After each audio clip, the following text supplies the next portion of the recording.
সহিহ মুসলিমে হযরত নওয়াজ বিন সামআন রাদিয়াল্লাহু তাআলা আনহু থেকে বর্ণিত সুদীর্ঘ হাদিসের মাঝখানে এসে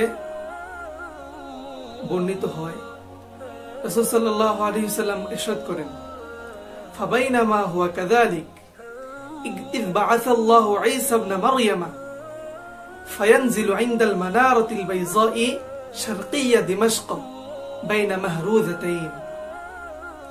অর্থাৎ রাসূল সাল্লাল্লাহু আলাইহি ওয়াসাল্লাম ইরশাদ করেন দাজ্জাল যে যুবককে হত্যা করার পর তাকে পুনরায় জীবিত করে, শেষ যুবক জীবিত হওয়ার পর হাসতে হাসতে দাজ্জালের দিকে এগিয়ে আসবে আর বলতে থাকবে কাইফা ইয়াসিরু হাযা ইলাহান, আর এই ব্যক্তি তো দাজ্জাল, সে আল্লাহ কিভাবে হবে।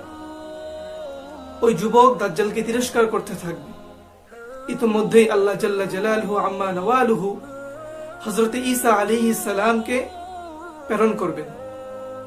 হযরত ঈসা আলাইহিস সালাম দামেস্ক নামক শহরের পূর্ব দিকে সাদা শুভ্র মিনারের পাশে অবতরণ করবেন।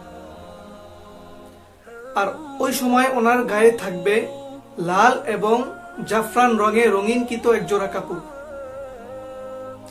قال الملا علي قاري رحمه الله في المرقات قال الحافظ ابن كثير رحمه الله في تفسيره في رواية أن عيسى عليه السلام ينزل ببيت المقدس وفي رواية بالأردن وفي رواية بمعسكر المسلمين. قلت أي علي القاري رواية نزول عيسى عليه السلام ببيت المقدس عند ابن ماجه وهو عندي أرجح وإن لم يكن في بيت المقدس الآن منارة فلا بد أن تحدث قبل نزوله.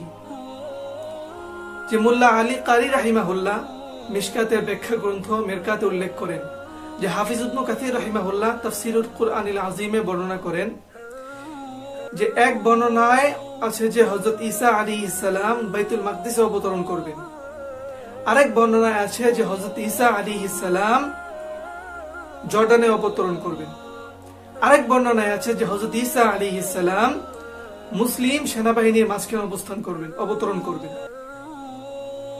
তো মোল্লা আলী কারি রাহিমাহুল্লাহ বলেন যে হযরত ঈসা আলাইহিস সালাম যে বাইতুল মাকদিসে অবতরণ করবেন এই বর্ণনাটা সুনান ইবনে মাজাতে উল্লেখ আছে, আর এই বর্ণনাটাই আমার কাছে অধিক গ্রহণযোগ্য।